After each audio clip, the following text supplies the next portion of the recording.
कई वर्षों से रीवा सीधी सतना शहडोल वासियों की एक मांग थी कि रीवा में एक कैंसर हॉस्पिटल होना चाहिए, जिससे लोगों को दूर नहीं जाना पड़े और रीवा में इसका इलाज मिल सके।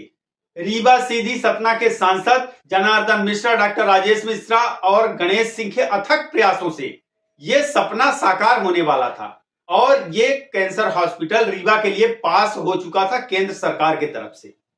केंद्र सरकार से इस हॉस्पिटल को पास करके राज्य सरकार के पास भेजा गया और राजेंद्र शुक्ला के प्रयासों के बाद यह हॉस्पिटल रीवा में बनना था। लेकिन अब इस हॉस्पिटल पर प्रश्न चिन्ह लग गया है, अंकुश लग गया है। अब ये खबर आ रही है कि जो रीवा में कैंसर हॉस्पिटल बनने वाला था उसको मध्य प्रदेश की सरकार ने, मोहन यादव ने उसको पास नहीं किया है, उसको कहीं और शिफ्ट कर दिया है। जैसा कि आपको पता है, मध्य प्रदेश के स्वास्थ्य मंत्री हैं, उप मुख्यमंत्री, उन्होंने ये प्रयास किया कि रीवा में कम से कम स्वास्थ्य सुविधाएं बेहतर होनी चाहिए। बाकी सुविधाएं तो वो कर ही रहे हैं प्रयास। इस कैंसर हॉस्पिटल को लेकर राजेंद्र शुक्ला ने काफी प्रयास किया और ये कैंसर हॉस्पिटल लगभग रीवा के लिए पास हो चुका था। लेकिन अब इसका पता चल रहा है कि अब इसको मोहन यादव ने कहीं और शिफ्ट कर दिया है, क्योंकि मोहन यादव नहीं चाहते हैं कि राजेंद्र शुक्ला स्वास्थ्य मंत्री रहते हुए कुछ ऐसी उपलब्धियां दे पाए जो कि उनको बरसों बरस तक याद रखा जाए। मोहन यादव कभी भी नहीं चाहते कि उनके मंत्री उनसे आगे निकल जाए किसी भी काम के मामले में, किसी कार्य क्षेत्र के मामले में। तो इसलिए वो किसी की भी उपलब्धियों पर पानी फेर देते हैं। जो काम मध्य प्रदेश के मुख्यमंत्री मोहन यादव खुद कर रहे हैं, बस वही काम सफल होना चाहिए, वो प्रोजेक्ट सक्सेस होना चाहिए।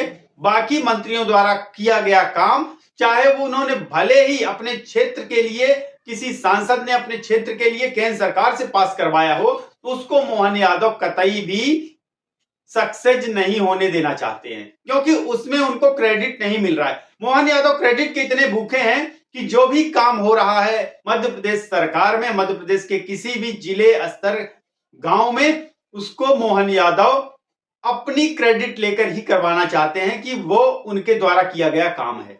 यहां तक कि शिवराज सिंह की कई सारी योजनाएं हैं जो मोहन यादव ने अधर में लटका दी हैं, उनको पूरा नहीं होने दे रहे हैं। ये बात जब पता चलती है राजेंद्र शुक्ला को, कि स्वास्थ्य मंत्री को, कि कैंसर हॉस्पिटल का प्रोजेक्ट अधर में लटक गया है, तो उन्होंने बात भी किया, सोशल मीडिया में भी खबरें आ गई, न्यूज चैनल में भी। तो देखिए कैसे इसकी सफाई भी दी गई है बीजेपी के नेता ने। मैंने राजेंद्र शुक्ला जी को फ़ोन किया था, हम लोग बैठकर उस पर चर्चा करेंगे। मुझे नहीं लगता कि वो कैंसर यूनिट को हटाने का निर्णय लिया या बनाने का निर्णय था, हॉस्पिटल बनाने का निर्णय था। पता नहीं ये चर्चा क्यों चल पड़ी है। और यदि ऐसा कुछ हुआ तो मैं आपके माध्यम से वादा करता हूँ कि सरकार ने हटाया होगा तो सरकार वापस इस निर्णय को वापस लेगी और कैंसर यूनिट यहाँ पर लगेगा। क्योंकि थोड़ा बहुत जो भी विकास कर पाया है रीवा बिंद, वो आज राजेंद्र शुक्ला की बदौलत है। और छोटे छोटे प्रोजेक्ट हैं वो अपने बलबूते करवा रहे हैं। वो चाहे वो हॉस्पिटल, चाहे वो सरकारी हॉस्पिटल का नवीनीकरण हो या कुछ और। अभी कुछ दिनों पहले आपको याद होगा, सीधी गवर्नमेंट हॉस्पिटल के लिए रीति पाठक ने कुछ 13 करोड़ के आसपास फंड पास करवाया था, जो कि कहां गायब हो गया पता ही नहीं चला। और ये आरोप मर दिया सीधा सीधा राजेंद्र शुक्ला के ऊपर रीति पाठक ने। उनको नहीं पता है कि मोहन यादव सरकार में फंड भले ही आप पास करा लो, लेकिन वो कब कहां किधर गायब हो जाता है और कब निरस्त हो जाए पता ही नहीं पड़ता है। और इसका दोष लगता है सीधा सीधा राजेंद्र शुक्ला के ऊपर। आज मध्य प्रदेश में भले ही मुखिया है मोहन यादव, लेकिन वो खुद ही नहीं चाहते हैं कि बीजेपी के नेताओं में आपसी उनका कोऑर्डिनेशन बना रहे।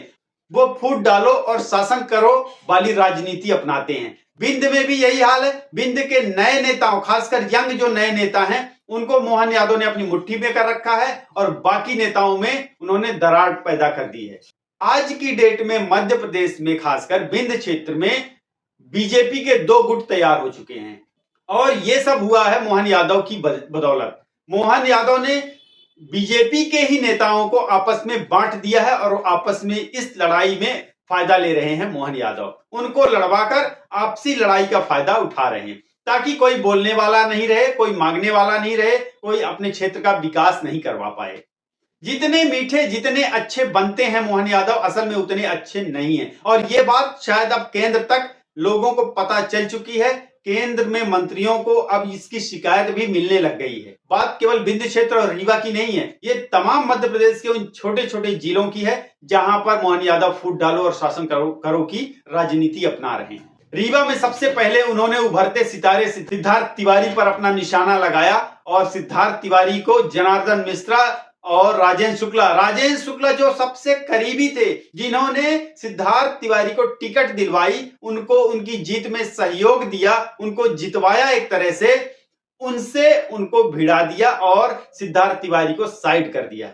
और आज ये आलम है कि सिद्धार्थ तिवारी और राजेंद्र शुक्ला जनार्दन मिश्रा में आपस में बनती ही नहीं है। अब तो थोड़ा बहुत जब से शादी वादी में मुलाकात हुई है जनार्दन मिश्रा से सिद्धार्थ तिवारी की, थोड़ा राम राम होने लग गई है, नहीं तो एक दूसरे के ऊपर टीका टिप्पणी ही करते नजर आ रहे थे। ऐसी राजनीति शायद आपने शिवराज सरकार में नहीं देखी होगी जैसी कि मोहन यादव कर रहे हैं। मोहन यादव आज की डेट में कोई भी विकास कार्य ऐसा नहीं कर रहे हैं, सिर्फ वो पॉलिटिक्स कर रहे हैं कि किसी तरह उनकी 5 साल कुर्सी बची रहे। अपनी कुर्सी को बचाए रखने के लिए मोहन यादव तमाम वो तिकड़म लगा रहे हैं, छोटे बड़े नेताओं को आपस में भिड़ा रहे हैं, लड़ा रहे हैं। पहले तो किसी भी विधायक सांसद किसी भी विधायक के क्षेत्र के लिए राशि आवंटन और उनके प्रोजेक्ट को पास करने के लिए करवाने का आश्वासन देते हैं, उसके बाद चुपके से कहीं ना कहीं उसको निरस्त करवाकर और उसका दोषारोपण सारा का सारा बड़े नेताओं के ऊपर मढ़ देते हैं। और यही हाल रीवा में भी हो रहा है। चाहे वो मऊगंज के विधायक हों प्रदीप पटेल, उनको भी उन्होंने ऐसे भिड़ा रखा है कि अब वो लाइन लेंथ में ही नहीं आ रहे हैं। वहीं सिद्धार्थ तिवारी त्योंथर के विकास के नाम पर मोहन यादव, सिद्धार्थ तिवारी, जनार्दन मिश्रा, राजेंद्र शुक्ला को लड़ा रहे हैं।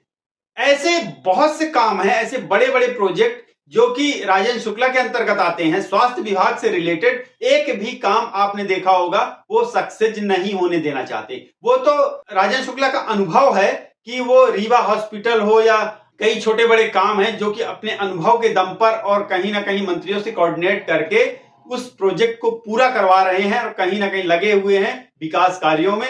नहीं तो सतना का हाल देख लीजिए आप, सतना में एक भी विकास कार्य नहीं हो पा रहा है मध्य प्रदेश सरकार का जो भी विकास काम है। वहीं सीधी में आज भी सीधी वैसे का वैसा है, कोई भी विकास कार्य नहीं हो रहा मध्य प्रदेश शासन की तरफ से। कब तक चलेगी सीएम मोहन यादव की फूट डालो और शासन करो वाली राजनीति? कमेंट बॉक्स पर बताइएगा, अपने कमेंट लिखिएगा, चैनल को सब्सक्राइब कर लीजिए, वीडियो पसंद आए तो लाइक करें। बहुत बहुत धन्यवाद, नमस्कार।